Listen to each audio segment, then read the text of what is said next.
Ayan mga katinda, mangungulit na naman po ako sa inyo.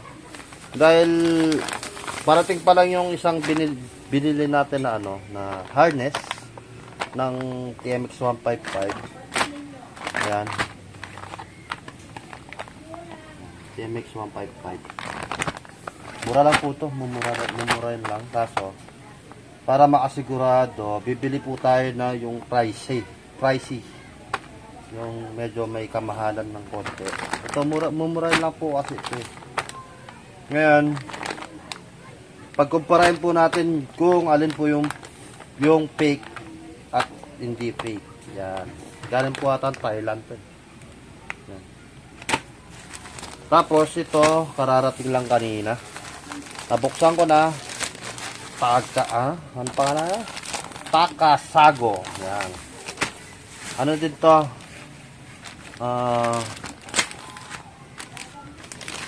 Isa din sa mga speed meter na binili.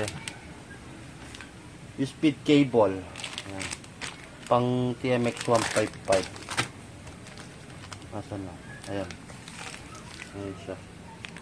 Kita po ba? Ayan. Same lang po yung ano niya. Hindi siya, pero may hinanap po tayong takasago. Same lang. Same lang din po pala. Parehas na may tapak na ano. Pero tignan natin yung quality. Tama.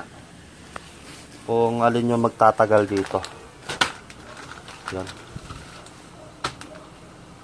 Yan lang po. Pag dumating na po yung ano nito, yung kamukha niyang harness, i-update ko po kayo. Yan lang po. Sa mga di po nakakilala, si Rahonda, yun po yung bagong membro ng pamilya namin na motor. Honda TMX 155. Yan. Yan po. Bye-bye. Yan mga katinda, yung mga gamit natin na pinag-iipunan na isasalpak kay Rahonda. Si Rahonda po pala yon, si Rahonda. Hindi po pala siya si Ramaha. Si Ramaha po yung pan-daily po namin na ginagamit na motor yun. Ayan.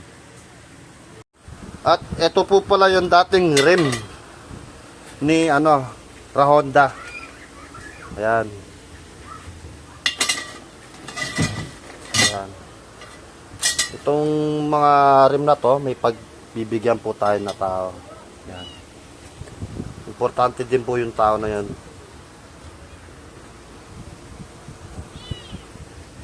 At yan, nanganak na yung alaga akong pusa. Dami niyang anak. Sheesh.